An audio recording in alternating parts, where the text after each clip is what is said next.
Hello student, this is second chapter of your book Globes and Maps. Okay, globe is exact model of the earth. Globe पृथ्वी का वास्तविक रूप दिखाने वाली एक नमूना है, जबकि map is a representation or drawing of earth surface. Through this lesson, we have to know about globe, map, atlas, distance, direction of a map, symbols, sketch, plan, etc. Okay, let's get started. Pythagoras, a Greek philosopher, stated in the 6th century BC that the earth was round and nobody believed him. Later, Aryabhatta, an Indian astronomer, and Copernicus, a Polish astronomer, were of the view that the earth was a sphere. In the 16th century, Magellan sailed around the world and was the first sea explorer to circumnavigate around the globe and prove that the earth was a sphere. In 1873, German mathematician Johann Benedict coined the term geoid to describe the shape of the earth. The shape of the earth is like a sphere, but the actual measurement proved that the earth is not a perfect square. Pythagoras, जो कि एक Greek दार्शनिक थे, 6ठी शताब्दी पूर्व में उन्होंने कहा था कि पृथ्वी की आकृति गोल है, लेकिन तब के समय में किसी ने भी उनकी बात पर भरोसा नहीं किया. बाद में आर्यभट्ट, जो एक भारतीय खगोलवेता थे, और कोपरनिकस, जो कि पोलैंड के खगोलवेता थे, दोनों ने भी इस बात को कहा था कि पृथ्वी गोल थी.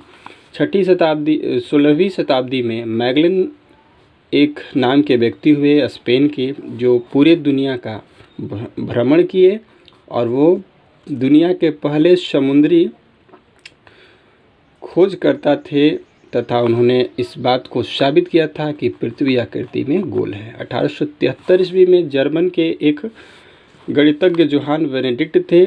उन्होंने पृथ्वी की आकृति को एक अलग नाम से संबोधित किया, जिसे जियोइड कहते हैं, जिसमें उन्होंने पृथ्वी की आकृति को बताया कि पृथ्वी की आकृति ऐसे ही है. पृथ्वी की जो आकृति है वो गोलाकार जैसी है, लेकिन यह पूर्णतः जो पृथ्वी का माप है वो साबित ये करता है कि पृथ्वी पूरी तरह से गोल नहीं है. Okay, now our topic is going to start globe. The earth is represented by a spherical model called globe. The globe is always mounted on its stand with its axis tilted. As you can see in the picture, this is because the earth axis is also tilted at 23.5 degree away from the perpendicular to its orbital plane, the path on which the earth revolves around the sun. The north end of the axis is known as North Pole and its south is known as south pole. पृथ्वी गोलाकार है तथा इसको जिस छोटी सी आकृति में हम लोग देखते हैं या इसको प्रदर्शित किया जाता है कि पृथ्वी ऐसे ही है, जैसे कि ये वाली आकृति, इसको हम लोग ग्लोब के नाम से जानते हैं. तथा ये जो ग्लोब है यह सदा अपने स्टैंड पर, एक लंबवत स्टैंड पर खड़ा हुआ है तथा धुरी पर ये थोड़ी झुकी हुई है. और कितनी झुकी हुई है तो 23.5 डिग्री, 23.5 डिग्री यह झुकी हुई है. इसका जो उत्तरी अंतिम पॉइंट है एक्सिस धुरी का, सबसे जो उत्तरी अंतिम बिंदु है उसे नॉर्थ प्लेन के नाम से इसे नॉर्थ पोल के नाम से जानते हैं, तथा इसके दक्षिणतम एंड पॉइंट को साउथ पोल के नाम से जानते हैं. ओके, अब देखते हैं ग्लोब के क्या क्या लाभ हैं. A globe shows the exact shape of the earth. Direction, relative size and shapes of the oceans, continents islands and seas। Globe जो है यह पृथ्वी की वास्तविक आकार को दर्शाता है, दिशाओं के साथ में अलग अलग जगहों के साइज के आधार पर, समुद्र के आकार के आधार पर, कॉन्टिनेंट्स, इसलैंड तथा सीज के आधार पर। It also shows the correct location of different places and features in relation to one another. तथा यह भी दिखाता है कि कॉन्टिनेंट ग्लोब पर जो अलग अलग जगह हैं वो एक दूसरे से कितने दूर पे है, उनकी लोकेशन क्या है, उनकी विशेषताएं क्या है, ये सारे ग्लोब पर देख सकते हैं। Globes are useful in understanding how days and nights are caused and how we have different seasons over the year. Globes इस बात को भी समझाने में उपयोगी होता है, कैसे दिन होती हैं, कैसे रात होता है, तथा ये भी बताता है कि कैसे साल भर के अलग अलग समयों में मौसम चेंज होते रहते हैं। ये सारी चीज़ें ग्लोब से हम लोग समझ सकते हैं, क्योंकि ग्लोब जो है ये पूरी पृथ्वी को दर्शाता है। लेकिन ये तो हो गए इसके एडवांटेज, मेरिट्स। कुछ इसके लिमिटेशंस भी हैं कि वो ये काम नहीं करता है। हर एक चीज़ की दो बातें होती हैं।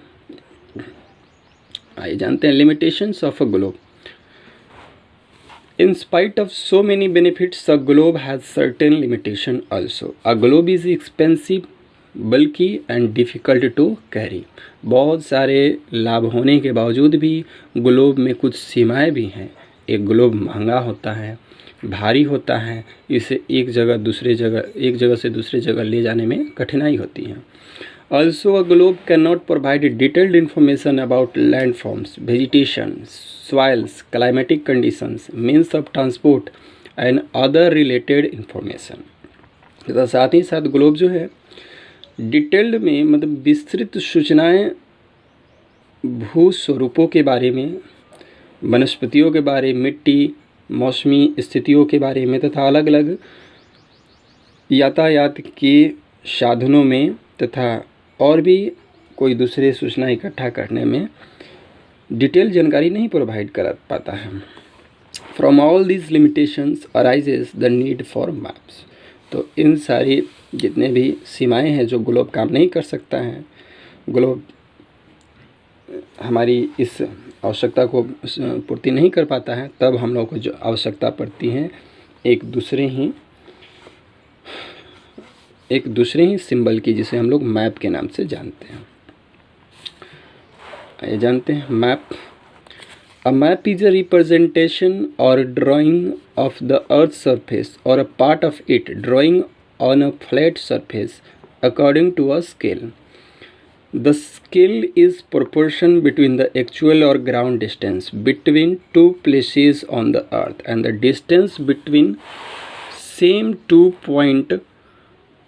points on the map. Thus, if 2 points at a distance of 1 kilometer on the ground are shown 1 centimeter apart on the map, then the scale of the map will be 1 centimeter to 1 kilometer. Map क्या है तो हम लोग समझ सकते हैं। Map एक प्रकार का ड्राइंग है, एक प्रकार का रिप्रेजेंटेशन है पृथ्वी के सतह का, पृथ्वी के सतह के कुछ भाग का समतल स्वरूप में स्केल के आधार पर माप करके जो सिंबल बनता है उसे हम लोग मैप कहते हैं।